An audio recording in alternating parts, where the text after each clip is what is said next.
Turkish president Tayyab उर्दगान ने 2021 में तुर्किया के मुख्तलिफ स्पेस मिशन का ऐलान किया था और इनमें से एक मिशन के अकॉर्डिंग पहले तुर्क खलाबाज को 2023 तक हला में या इंटरनेशनल स्पेस स्टेशन तक पहुंचाना था। 10. ve son hedefimiz. Evet, bir Türk vatandaşını uzaya göndermektir.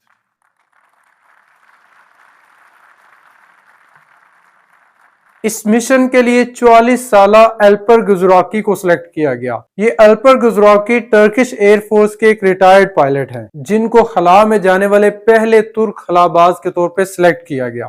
लेकिन जब तैयब उर्दुगान इन सारे मिशंस का ऐलान कर रहे थे तो उस वक्त टर्किश स्पेस एजेंसी के पास किसी किस्म का रॉकेट सिस्टम वगैरह मौजूद नहीं जिसकी मदद से ये मिशंस को खला तक पहुंचा सके, और ना ही तुर्क खलाई एजेंसी के पास किसी किस्म का क्रू मॉड्यूल, वो स्पेस कैप्सूल मौजूद था, प्रेशराइज्ड कैबिन्स जिनके अंदर खलाबाजों को सवार करके हला तक पहुंचाया जाता है, वो क्रू मॉड्यूल भी इनके पास मौजूद नहीं। और इतने कम वक्त में सिर्फ 2 सालों में इन सारी चीजों को डेवलप करना भी आसान काम नहीं। इसका मतलब यह था कि तुर्किया को अपने एस्ट्रोनॉट को स्पेस तक पहुंचाने के लिए कोई दूसरा इंतजाम करना पड़ेगा, और इस मकसद के लिए एक American private space company axiom space की मदद ली गई। ये axiom space American state Houston based एक प्राइवेट स्पेस कंपनी है जिसको माइकल टी सुफरेदीनी ने 2016 में कायम किया था। ये माइकल टी सुफरेदीनी नासा के retired international space station manager हैं और अपने रिटायरमेंट के बाद इन्होंने ह्यूस्टन में एक private space company axiom space कायम की थी। और इनके इस प्राइवेट स्पेस कंपनी को कायम करने का मकसद दुनिया भर में मुख्तलिफ इक़वाम की तरफ से खला तक पहुंचने का जो शौक है या कोशिश की जा रही है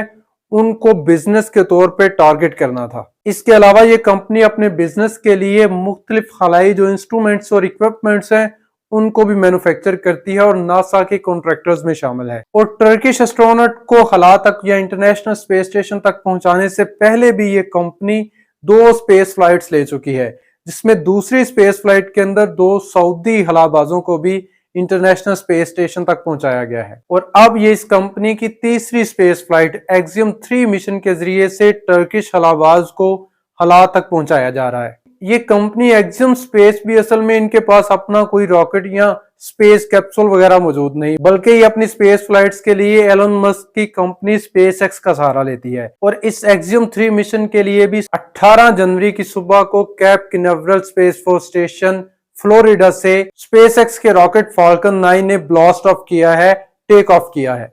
इस फाल्कन 9 रॉकेट के ऊपर स्पेसएक्स कंपनी का ही क्रू मॉड्यूल ड्रैगन कैप्सूल मौजूद है। ये ड्रैगन कैप्सूल स्पेसएक्स कंपनी का क्रू मॉड्यूल है, यानी प्रेशराइज्ड कैबिन है जिसके अंदर खलाबाजों को सवार करके हला तक या इंटरनेशनल स्पेस स्टेशन तक पहुंचाया जाता है। और इस फ्लाइट के अंदर इस टर्किश एस्ट्रोनॉट के साथ 3 दूसरे एस्ट्रोनॉट्स भी मौजूद हैं। इनमें मिशन कमांडर माइकल लोपेज एक Spanish born NASA retired astronaut है जो अब इस कंपनी एक्सियम स्पेस के लिए ही काम कर रहे हैं। इनके अलावा एक इटालियन और एक स्वीडिश एस्ट्रोनॉट भी टर्किश एस्ट्रोनॉट के हमरा इंटरनेशनल स्पेस स्टेशन तक का सफर कर रहे हैं। फाल्कन 9 रॉकेट ने ब्लास्ट ऑफ करने के सिर्फ 9 मिनट बाद ही इस ड्रैगन कैप्सूल को जमीन के बाहर एक प्रिलिमिनरी ऑर्बिट तक पहुंचा दिया, और इसके बाद ये ड्रैगन कैप्सूल अपने एस्ट्रोनॉट समेत 36 घंटे तक खला में जमीन के ऑर्बिट के अंदर मौजूद रहेगा और अपने ऑर्बिट और अपनी स्पीड को इंटरनेशनल स्पेस स्टेशन के ऑर्बिट और स्पीड के साथ एडजस्ट करके